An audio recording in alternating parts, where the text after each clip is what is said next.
Hello everyone, मेरा नाम है शिव और मैं आपका स्वागत करता हूं आपके अपने चैनल इकोनॉमिक्स बाय शिव किशोर में। तो मैं जो आपको करवाने वाला हूं वो ये वाला क्वेश्चन है, एग्जाम्पल नंबर 34। ये चैप्टर 3 और राष्ट्रीय आय का चल रहा है और इस चैप्टर का नाम है राष्ट्रीय आय और संबंधित समग्र।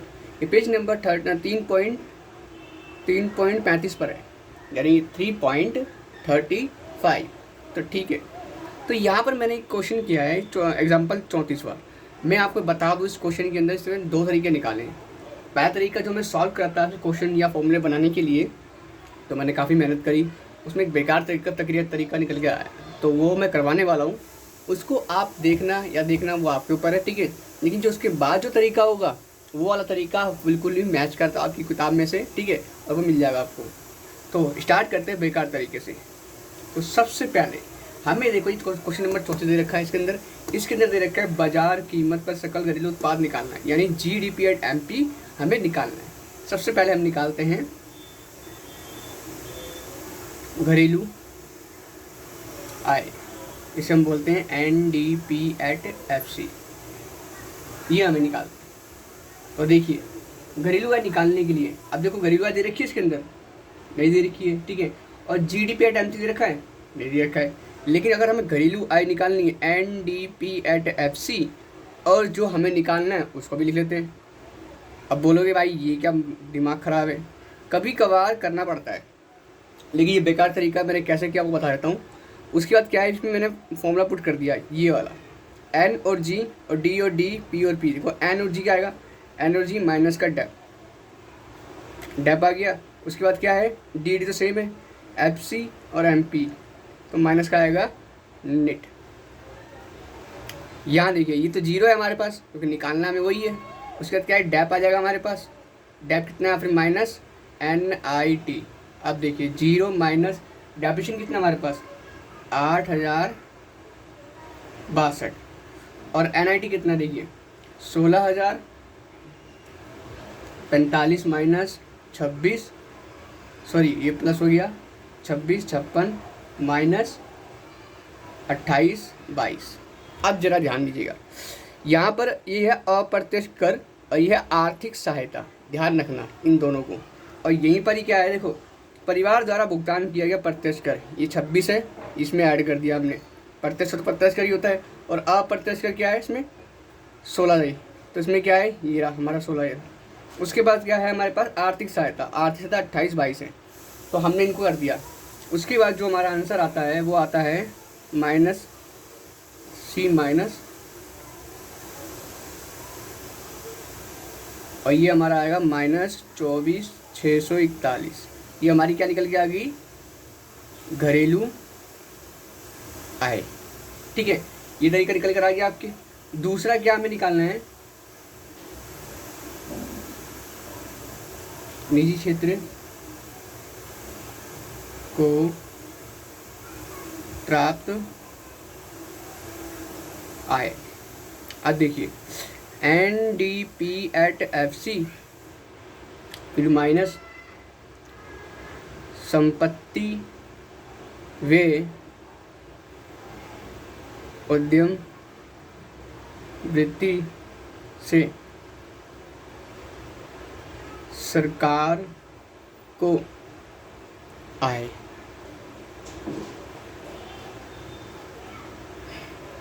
उसके बाद हम करेंगे माइनस करेंगे इनमें गैर विभागीय उद्यमों की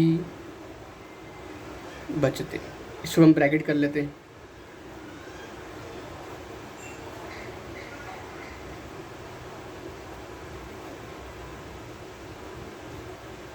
ठीक है, एन डी पे एफ सी कितना हमारे पास जो हमने निकाला है वो है ये वाला, ठीक है। अब थोड़ा सा ऊपर कर लेता हूँ मैं इसको,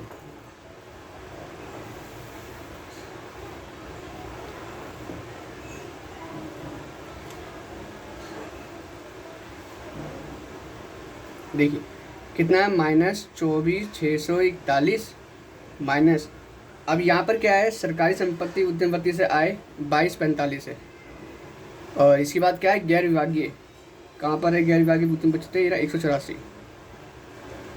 ये हो गया। काट पीट के जो हमारा आंसर आएगा वो आएगा -27,070। ठीक है, उसके बाद क्या है हमारे पास, थर्ड, निजी आय। अब निजी आय कैसे निकालते हैं, निजी क्षेत्र को प्राप्त आय, फिर प्लस NFIA प्लस सरकार द्वारा चालू हस्तांतरण। इसको हम ब्रैकेट कर लेते हैं।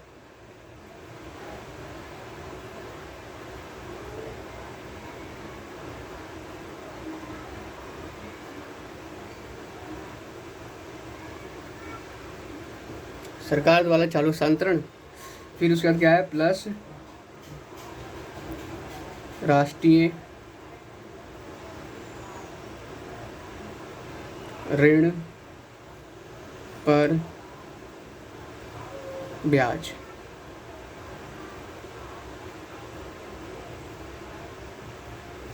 प्लस शेष विश्व से शुद्ध चालू हस्तांतरण।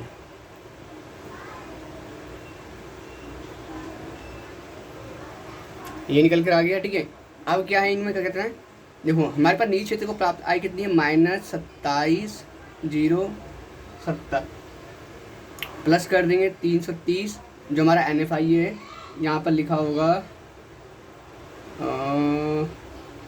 शेष विश्व से अर्जित सुसाधन आय, यानी विदेशों से, शेष विश्व या विदेशों से बात हुई है, तो हमारा NFI 330 है, प्लस सरकार द्वारा चालू हस्तांतरण लिखा हुआ है, सबसे लास्ट में लिखा हुआ 28,08, फिर प्लस कर दें राष्ट्रीय ऋण पर ब्याज दे रखा है 1500।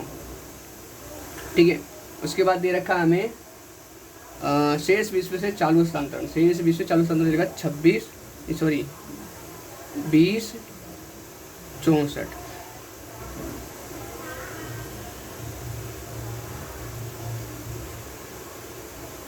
ठीक है, काट पीट के जो हमारा आंसर आएगा वो आएगा 20, वो भी माइनस में।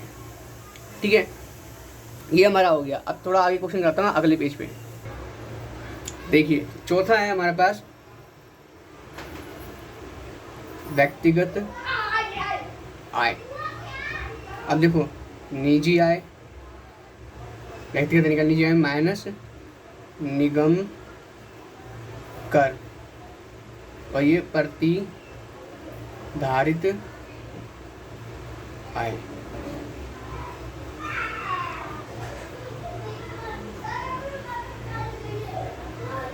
यहाँ पर हमने निकाला है 20 -20 363 और यहाँ पर कर देंगे -1311। ये निगम कर, देखिए निगम कर हमारे पास क्या है 1311 है। ठीक है, फिर माइनस प्रतिधारित आय दे रखी है हमें, प्रतिधारित आय देखो निजी निगम क्षेत्र की बचतें। अगर प्रतिधारित आय के दो नाम मैंने आपको दिखा रखे, समझा रखे थे पिछली वीडियो में, और उसमें से नोट कर रखा तो अच्छी बात है। तो ये दूसरा नाम होता है निजी निगम क्षेत्र की बचत, इसे बोलते हैं प्रतिधारित आय। ये 814 है। काट पीट की जो हमारा आंसर आएगा वो आएगा 22,493, वो ही माइनस में आएगा। उसके बाद पांचवा है, देखो पांचवा निकालने से पहले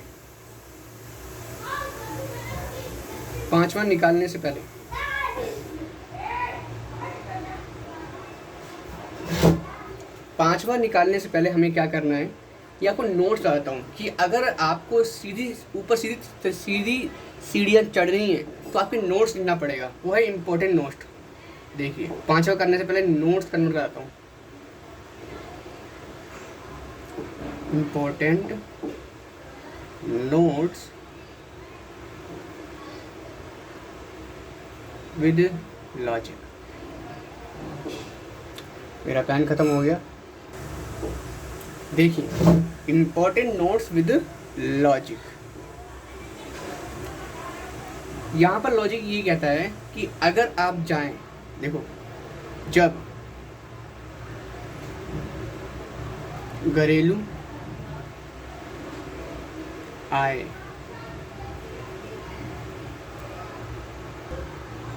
देखिए, अब यहाँ पर जब घरेलू आय हमारे पास क्या होगी, नेगेटिव होगी, नेगेटिव है, तो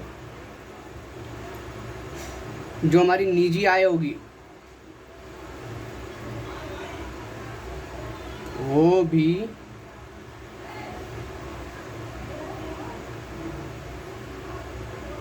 नेगेटिव ही होगी, ठीक है। और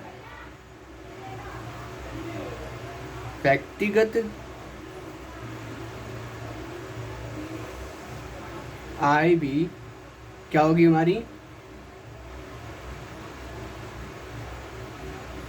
नेगेटिव होगी, ठीक है।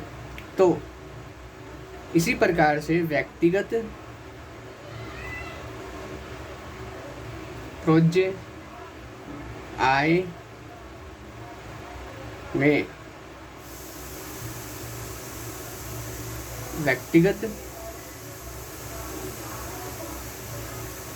ये भी खत्म हो गया आज तो चलो ये पेन मिला है, देखते हैं काम आता नहीं आता है, ये भी खत्म हो जाएगा। तो उपभोग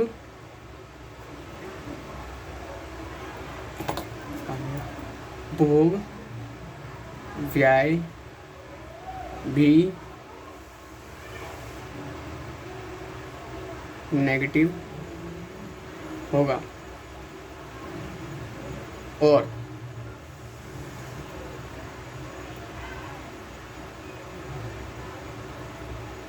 व्यक्तिगत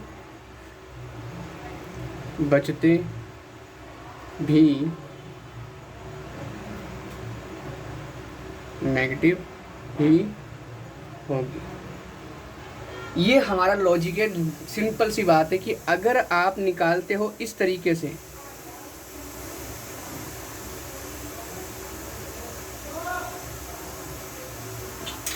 अगर आप इस तरीके से निकालते हो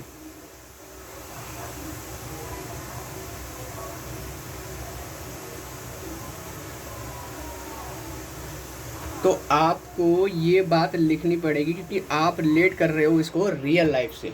ये मैंने निकालने का तरीका बताया था कि ऐसे कर सकते हैं। अगर आपको समझ में नहीं आया, जो मैंने फॉर्मूला निकालने की कोशिश करी और बनाने की कोशिश करी, तो मुझे ये तरीका समझने से पहले और मैं तरीका मैंने ऐसे किया और मैंने लॉजिक ढूंढा, उसके बाद मैंने काम किया, लेकिन मैंने लास्ट में अटक जाता हूँ। लास्ट में क्या अटकना होता है मैं आपको दिखा देता हूँ, फिर उसके बाद मैं आपको तरीका बताता हूँ कैसा एक बेस्ट तरीका मैंने दूसरा निकाला है जो बुक से रिलेटेड करता है मैच, ठीक है।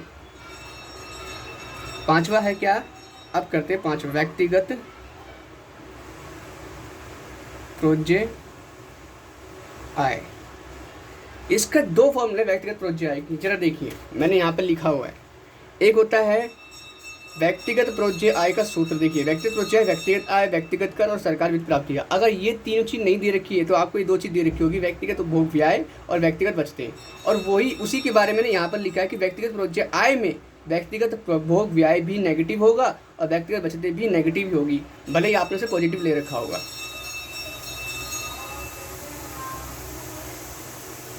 व्यक्तिगत उपभोग व्यय प्लस व्यक्तिगत बचतें, ये माइनस वाला है, ये माइनस वाला है, ठीक है। अब देखिए जो हमारा पॉजिटिव था वो हमने नेगेटिव कर लिया, 0,551 माइनस का प्लस, फिर माइनस कर लेंगे हम 16,650, ठीक है। हमारा जो आंसर निकल कर आएगा वो -10,5701, ये भी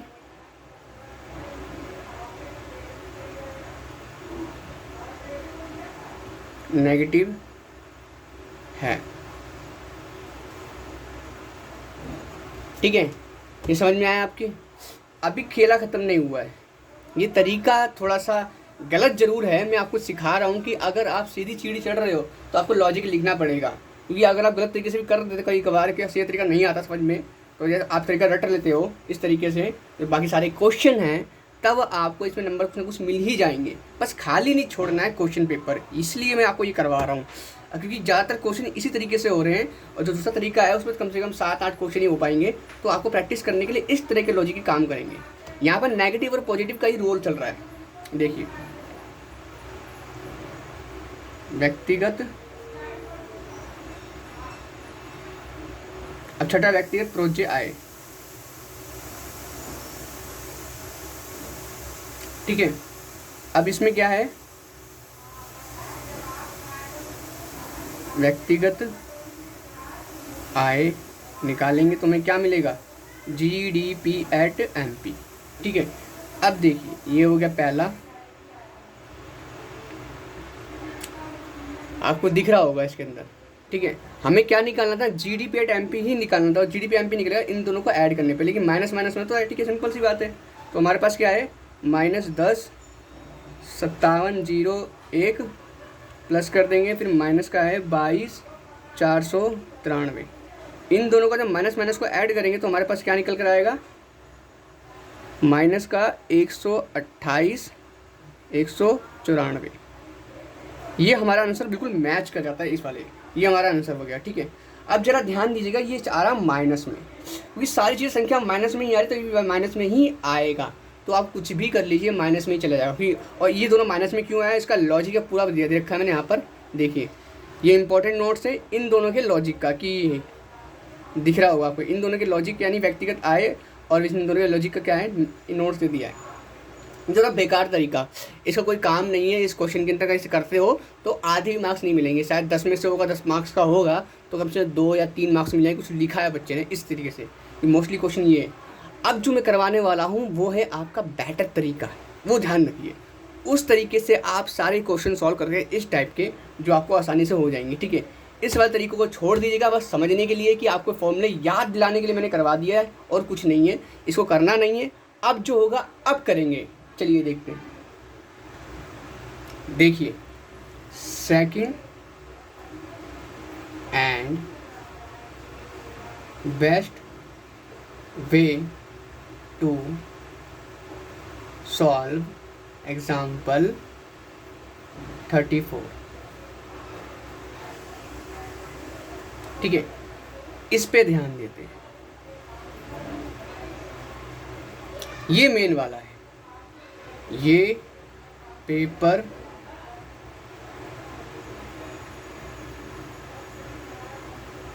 में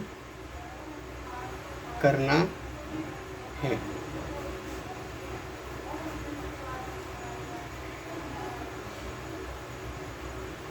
ठीक है। ये आपको पेपर में करना है, बेस्ट वे, ठीक है। सबसे पहले हमें क्या लिखना है, फाइंड, क्या करना है, GDP@MP, ठीक है। हमें ये निकालना है, फाइंड करना है, ठीक है। GDP@MP हमें क्या निकालना है। अब जब हम निकालेंगे तो सबसे पहले देखो हमारे पास एक फॉर्मूला है, हमने पहले ही फॉर्मूला बनाया है। सबसे पहले हम क्या निकालते हैं, घरेलू आय, फिर उससे निजी क्षेत्र की आय, फिर उसके बाद निजी आय निकालते हैं, फिर निजी आय निकालने के बाद हम उसका इस्तेमाल करके व्यक्तिगत आय निकालते हैं, फिर उसके बाद निकालते व्यक्तिगत प्रोजेक्ट आय, ठीक है। ये तरीके निकालते हैं। अब जरा ध्यान दीजिएगा कि इस वाले क्वेश्चन के अंदर हमें घरेलू आय तो दे नहीं रखी, देखिए कहाँ दे रखी है, घरेलू आय निकालने के तरीके भी नहीं दे रखे हैं, ठीक है। और हमें निजी आय भी निकालनी, और जब हमें घरेलू आय निकाल के दे नहीं रखी तो हम निजी क्षेत्र की आय को कैसे निकाल सकते हैं और निजी आय कैसे निकाल सकते हैं। सिर्फ हमें ये दे रखा है व्यक्तिगत बचते और व्यक्तिगत अंतिम भोग व्यय, ये 2 चीज़ें दे रखी हैं। अब खेला यही होता है, कभी कभार हम सीढ़ी चढ़ते हैं, क्या चढ़ते हैं, सीढ़ी चढ़ते हैं, यहाँ सीढ़ी उतरेंगे, तब ये समझ में आएगा क्वेश्चन। यहाँ सीढ़ी उतरेंगे, ठीक है। सबसे पहला पॉइंट क्या है, हमारा जो लास्ट वाला है व्यक्तिगत प्रोजेक्ट आय, वो हम पहले निकाल लेंगे। पहला क्या है, देखो व्यक्तिगत प्रोजेक्ट व्यक्तिगत प्रोज्य आय क्या है, हमें निकालनी है। अब देखिए व्यक्तिगत प्रोज्य आय, व्यक्तिगत प्रोज्य आय। अब व्यक्तिगत प्रोज्य आय निकालते हैं तो व्यक्ति का निकालते हैं, व्यक्तिगत अंतिम उपभोग व्यय, फिर कर देंगे प्लस व्यक्तिगत बचते, इनको कर दिया हमने ब्रैकेट। ब्रैकेट में इसलिए करता हूँ ताकि मिक्स ना हो जाए, तो कोई लाइन अगर लिख देता है तो दिक्कत हो जाती है, तो यहाँ पर हमने ब्रैकेट कर दिया। उसके बाद क्या है, देखो यहाँ पर क्या है, व्यक्तिगत अंतिम उपभोग व्यय क्या है 89,051, ठीक है, प्लस करते व्यक्तिगत बचते कितनी हमारे पास 16,650, दोनों को ऐड करने के बाद आएगा 10,57,1। देखिए जो हमने पिछला निकाला था वही नेगेटिव यहाँ पर आ गया था, पॉजिटिव आया इस बार। आया समझ में कि जो हमने पिछला करा था वो तरीका ठीक है, बस प्लस और माइनस का खेल था। अब जो कर रहे हैं यहाँ पर करेक्ट आंसर आएगा हमारा। उसके बाद क्या है, दूसरा खेला क्या है, इंपॉर्टेंट नोट्स जो हमने क्या है फॉर्मूले बनाया था। अब देखिए व्यक्तिगत आय, अब व्यक्तिगत आय निकालते हैं। अब देखिए यहाँ पर एक चीज मैं आपको बताता हूँ, व्यक्तिगत प्रोज्य आय,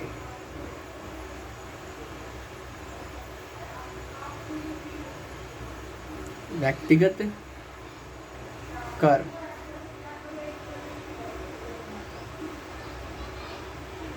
सरकार की विविध, दिख रहा है आपको, प्राप्तियां, इसको बोलते हैं ब्रैकेट। एक चीज आपको सिखानी है वो बहुत इंपॉर्टेंट है,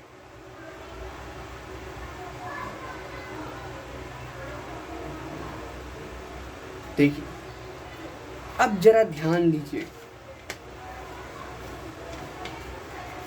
हमने यहाँ पे क्या निकाला था, व्यक्तिगत प्रोज्य आय, व्यक्तिगत आय माइनस व्यक्तिगत कर माइनस सरकार की प्राप्ति, यानी व्यक्तिगत आय में से इन दोनों को माइनस कर रहे हैं, ठीक है, तो हमारा व्यक्तिगत प्रोज्य आय निकल रहा है। लेकिन व्यक्तिगत प्रोज्य आय में से जब हम इसमें क्या करते हैं, कुछ अलग चीज़ करते हैं। देखिए व्यक्तिगत आय निकालने, तो व्यक्तिगत प्रोज्य आय में इन दोनों को हम क्या कर देंगे, ऐड कर देंगे, उल्टा कर देंगे, तब जाके इन दोनों का आंसर निकल कर आएगा। यहाँ पर क्या व्यक्तिगत प्रोज्य आय निकाल रहे हैं और यहाँ पर व्यक्तिगत आय निकाल रहे हैं, और लेकिन यहाँ पर व्यक्तिगत का आय दे रखा है तो यहाँ पर लेंगे हम व्यक्तिगत प्रोज्य आय लेंगे, यहाँ माइनस कर रखा है तो यहाँ प्लस कर देंगे। अब देखिए आगे बताते क्या होता है। उसके बाद जो हमारा व्यक्तिगत प्रोज्य आय है कितना निकला था, हमारा ऊपर निकाल के रखा हमने 10,57,1, फिर प्लस करने हैं व्यक्तिगत कर कितना है, इसमें देखते हैं व्यक्तिगत कर दे रखा है, ये रहा, परिवार द्वारा भुगतान किया गया प्रत्यक्ष कर, इसे बोलते हैं व्यक्तिगत कर, ये 26 सही हो गया। फिर प्लस सरकार की विविध प्राप्तियां, सरकार की विविध प्राप्तियां देखिए, सरकार की विविध प्राप्तियां नहीं दे रखी, तो इसको क्या मान लेंगे, 0 मान लेंगे। अब जब इन दोनों को ऐड करेंगे 10,810 83 57 आ जाएगा, ये हमारे व्यक्तिगत आय निकल कर आ गई। ये समझ में आया आपको। अब चलते हैं थोड़ा सा और आगे,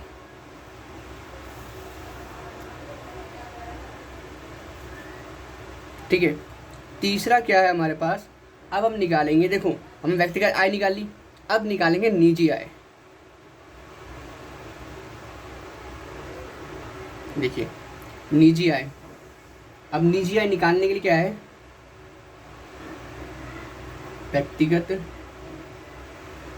आय प्लस निगम कर प्लस प्रतिधारित आय।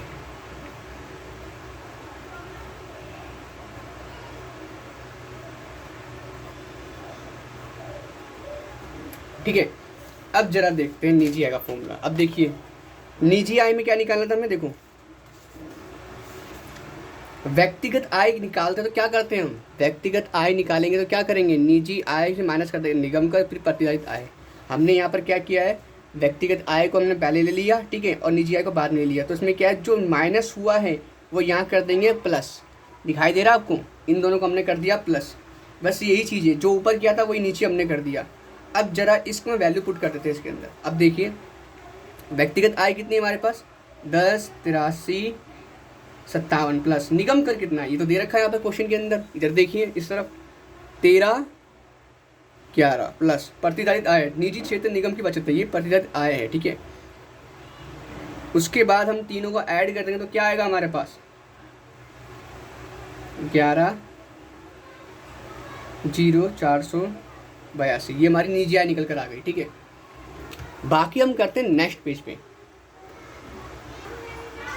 देखिए अब हमने क्या कर दिया यहाँ पर, चौथा, अब यहाँ निकाल रहे हैं निजी क्षेत्र को प्राप्त आय, निजी क्षेत्र को प्राप्त आय।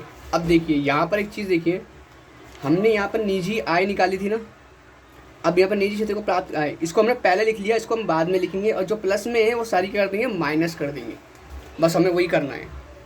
यहाँ पर निजी आय, निजी आय माइनस NFIA,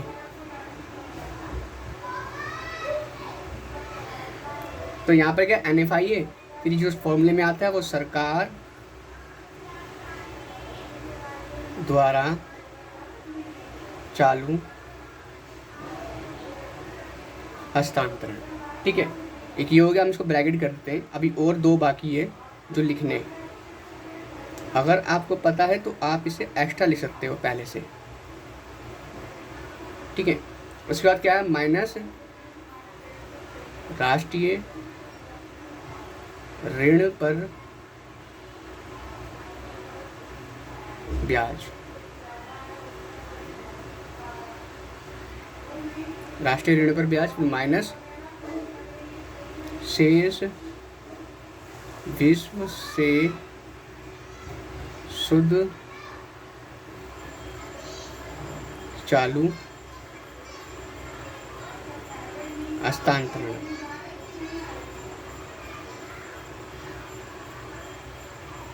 निजी आय हमारे पास कितनी है, हमने निजी आय पिछले निकाली थी, वो तो निजी आय बोलते हैं 11,0483, अगर आपको याद हो तो, ठीक है, मुझे तो याद है। अब देखो NFIA, विदेशों से शुद्ध साधन आय, विदेशों से अर्जित शुद्ध साधन आय, ये दिख रहा है आपको कितना है हमारे पास, 330, ठीक है। उसके बाद क्या है, सरकार द्वारा चालू हस्तांतरण, सरकार द्वारा चालू हस्तांतरण रखा है, शेष विश्व से शुद्ध चालू हस्तांतरण, सरकारी प्रशासनिक विभाग से चालू हस्तांतरण ये रखा है 28,08, फिर माइनस क्या देख रखा है, राष्ट्रीय ऋण पर ब्याज कितना है 1,500, ठीक है। फिर उसके बाद क्या कर देंगे हम, माइनस कर देंगे शेष विश्व से चालू, शेष विश्व से चालू हस्तांतरण 20,64। अब क्या है,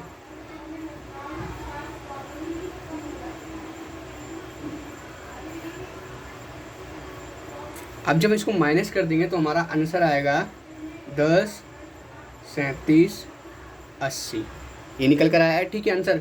और पांचवी चीज़ क्या है हमारे पास, हमें यहाँ पर कुछ भी क्या नहीं करना, इम्पोर्टेंट नोट्स नहीं लिखना फालतू का, घरेलू आय, ठीक है, इसे बोलते हैं हम NDP@FC, हमें क्या करना है, निकालना है।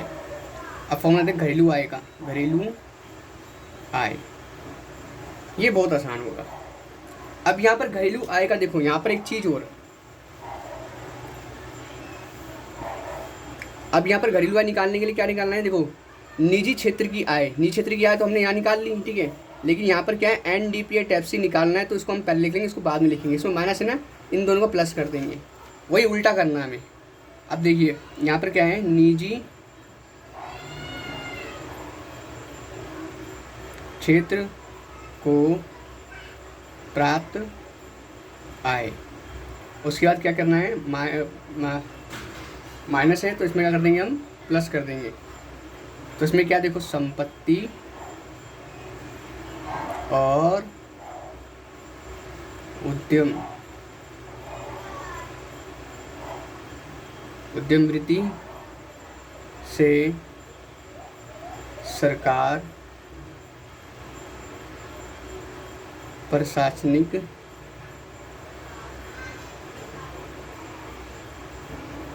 विभागों से आय।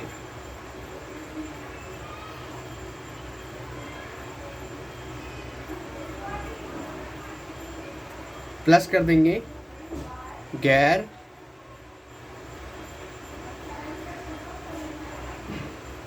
विभागीय उद्यमों की बचतें।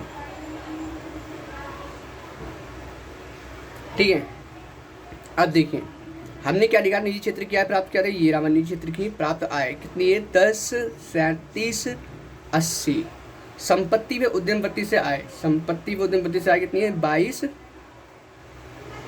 45 प्लस गैर विभागीय बचतें। अब देखो गैर विभागीय कहाँ दे रखा है, दे रखा है इसमें, ये रहा गैर विभागीय उद्यमों की बचतें कितना है, 184। जब हम इसको करेंगे 10,062, ये हमारा घरेलू आय निकल गया। लेकिन हमें क्या निकलना है, GDP एट MP निकालना है। ठीक है, ये NDP एट FC है, यहाँ पर ये निकल कर आ गया। अब जो खेला चालू होता है वो है मेन खेला, यहीं पर ही बच्चे आके अटक जाते हैं। अब देखिए जो हमें निकालना है हम क्या करेंगे, उसको पहले लिख लेंगे, छठा ये लास्ट, GDP एट MP जो हमारे पास है, जो हमने निकाल लिया उसको बाद देंगे NDP एट FC। अब जरा सोच रहे होंगे कि मैंने इतनी देर से इसे यहाँ क्यों रखा है, ये आखिरी में था, ये आपको याद दिलाने के लिए आपको क्या करना है। देखिए अब जरा ध्यान दीजिएगा, G और N प्लस का डैप आ जाएगा, डैप कर दिया। ठीक है, दूसरा D और D सेम है, P और P सेम है, F और FC, MP और FC, MP बाद में आया क्या, FC प्लस का NIT। ठीक है, NIT हो गया। अब देखिए यहाँ पर क्या दे रखा है, NDP एट FC हमने जो निकाला है 10,62,09 प्लस कर देंगे डेप्रिशिएशन। डेप्रिशिएशन कितना है, स्थिर पूंजी का उपभोग, इसे डेप्रिशिएशन बोलते हैं। ठीक है, अब ये क्या 80,62 प्लस और NIT। अगर आपको समझना है डेप्रिशिएशन के नाम, NIT के नाम, ये कुछ भी नाम अगर जो बच्चा वीडियो हमारी पहली बार देख रहा है ये वाली, तो मैं समझाना चाहूँगा, उसकी पिछली वीडियो मैंने बहुत सारी चीज़ डिटेल दे देखी है, उसे आप विस्तार से देखिए। उसके बाद सबसे पहला तरीका होता है थ्योरी पढ़ना, थ्योरी के बाद ही न्यूमेरिकल्स आप कर पाते हो अच्छे से। ठीक है, धीरे आप आगे बढ़ते हैं। अब देखिए NIT निकालेंगे, अप्रत्यक्ष कर माइनस आर्थिक सहायता। देखिए यहाँ पे लिखता हूँ, अप्रत्यक्ष कर माइनस आर्थिक सहायता। ठीक है, अप्रत्यक्ष कर माइनस आर्थिक सहायता। अप्रत्यक्ष कर कितना हमारे पास, अप्रत्यक्ष कर है 16,745 और आर्थिक सहायता कितनी है हमारे पास, 28,22। ठीक है, अब देखिए 10,62,09 प्लस 80,62 प्लस कर देंगे 13,23। अब इसे काट पीट के जो आएगा 1,28,194, जो हमारा आंसर है। आप इसे बुक में भी चेक कर सकते हो, जो हमें निकालना है GDP एट MP। पिछले वाले पेज पे जो हमने निकाला था इस तरीके से, उसे ये माइनस में आता, अब ये पॉजिटिव आ रहा है। अब ये वाला तरीका आपको एग्जाम में करना है, यही वाला तरीका आपको एग्ज़ाम में करना है।